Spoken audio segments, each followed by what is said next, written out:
everybody.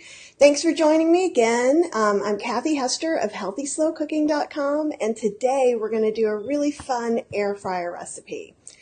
So it's one I've been holding out. I haven't been giving you for a long time.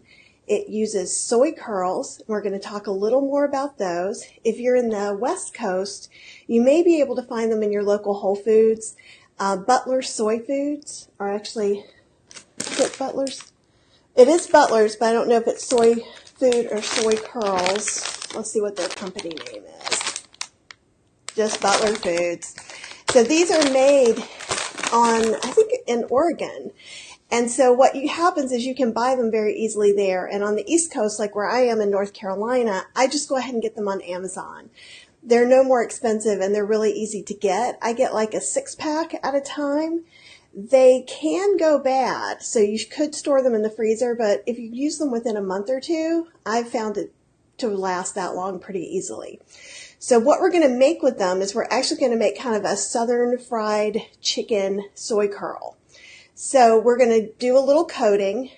While those are cooking, we're going to talk a little more about preparing the soy curls, and really it comes together super easy and super quick. So what I'd love to know for you guys is, A, what's the weather like where you are? Because it's getting ready to snow tomorrow here.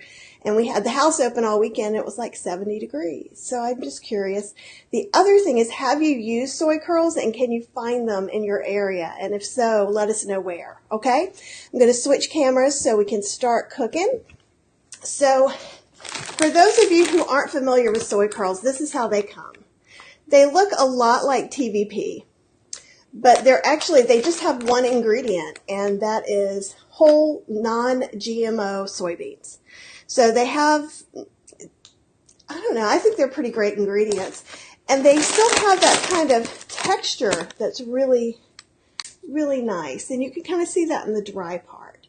So all you have to do to use these is reconstitute them.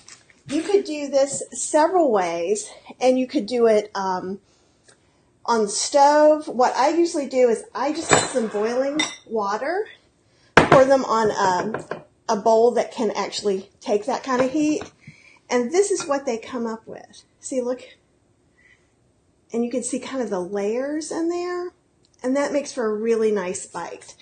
So since they're already wet, we're just going to make a dry coating to mix into here. And the dry coating is really easy, and you can change it to suit you. I'm going to use a 1/4 cup of really fine ground cornmeal, and I find that makes it a little nicer. If all you have is coarse ground and you like it, then you should use it.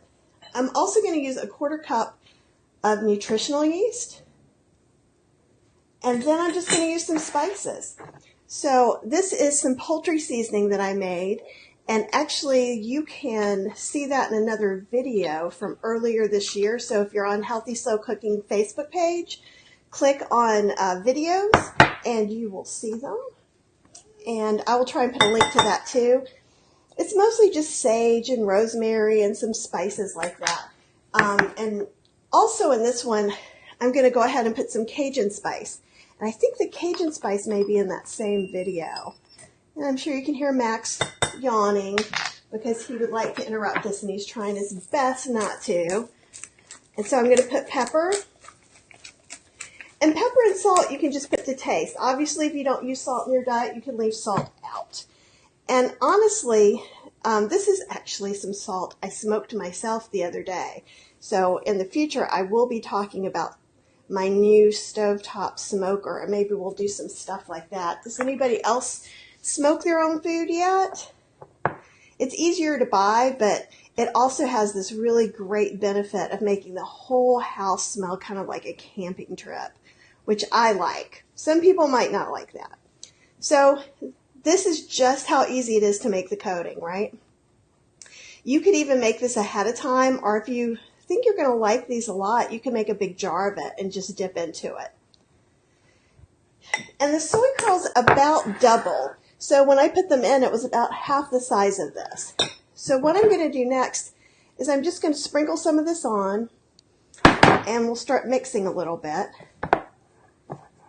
And we could have used a little bit bigger bowl, but it'll be fine. So see how that's sticking? Some of it is at the bottom, so you can want to keep trying to get a little bit to that too.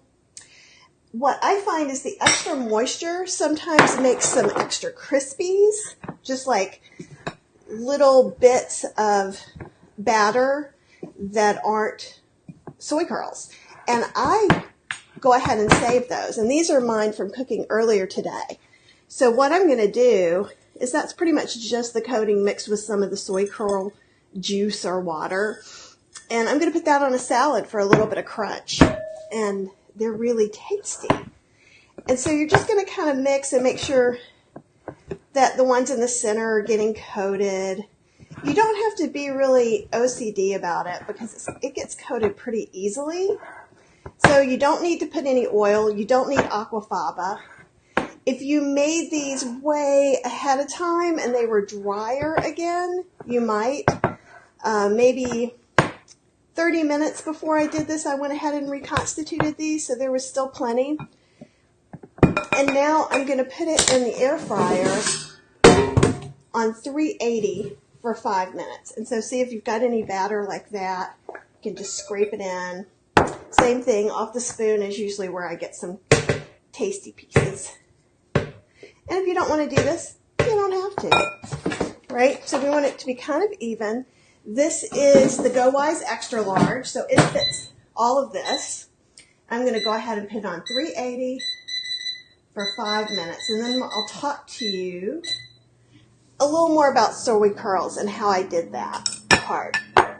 So what I did is I took half a bag of soy curls. So I just used, it makes like 2 really good sized servings. If you were going to go ahead and have it with a lot of other things, you might be able to stretch it to 3 or 4, or you could do the whole bag. One way, so these are dry, and when I make them in the Instant Pot or the slow cooker, instead of reconstituting them, then adding them to the Instant Pot or slow cooker, I just add some extra liquid to accommodate it going ahead and reconstituting and still keeping the consistency that I want in either a casserole or a soup or stew.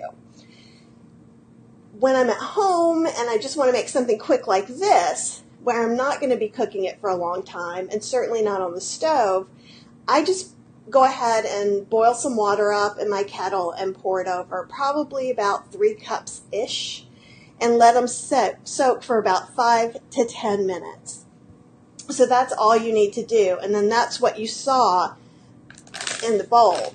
So if you can't eat soy, obviously you can't have this, but what you might be able to do is you probably could use this batter with cauliflower, but you might have to put a little bit of water or aquafaba.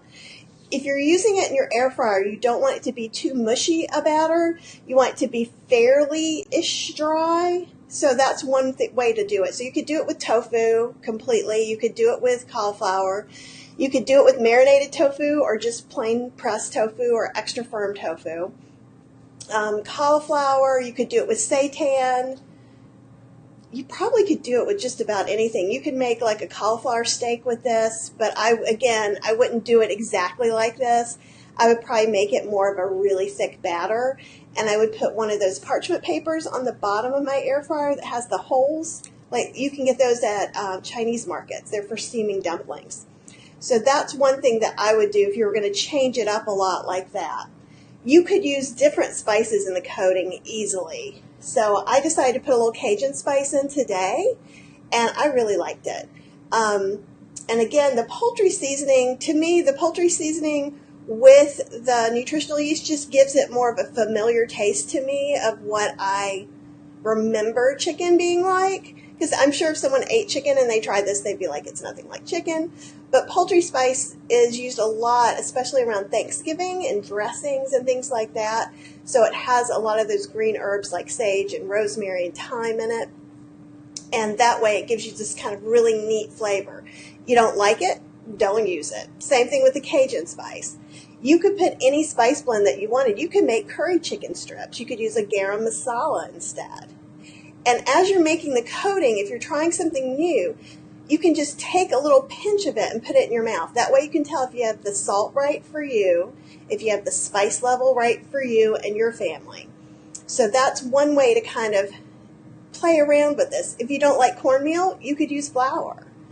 You probably, I'm trying to think what you could use instead of flour or cornmeal. And you might be able to just use a little bit of extra nutritional yeast and spice to still, it won't be quite as crunchy, but if you're on a special diet where you can't have any of that, you can still make these and just have them really nice and spicy. So that's what I would do. And so we're going to go back here. The air fryer is so quiet. I really like that about the Go Wise. So this is about halfway cooked. And see how these still move? If there was a little bit extra, they might stick, and then I would just use a spoon to kind of stir them around. And this is them half cooked. And so what I would do, the only other step you need to do is put them back in and cook them for 5 more minutes.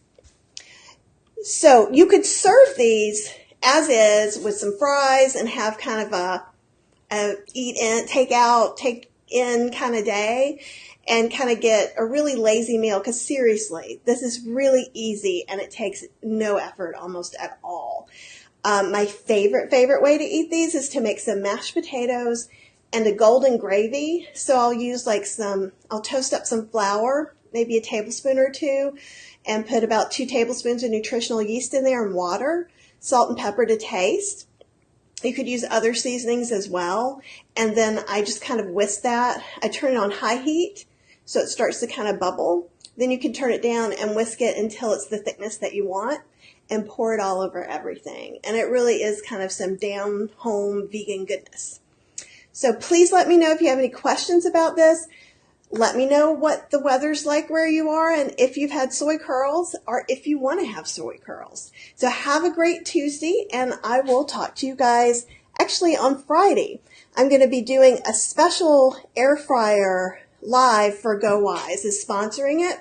So I'm going to give you another fun air fryer recipe this Friday, and I will post about it on Facebook so that you can come along and see it live or see it later. Okay, have a great week, you guys.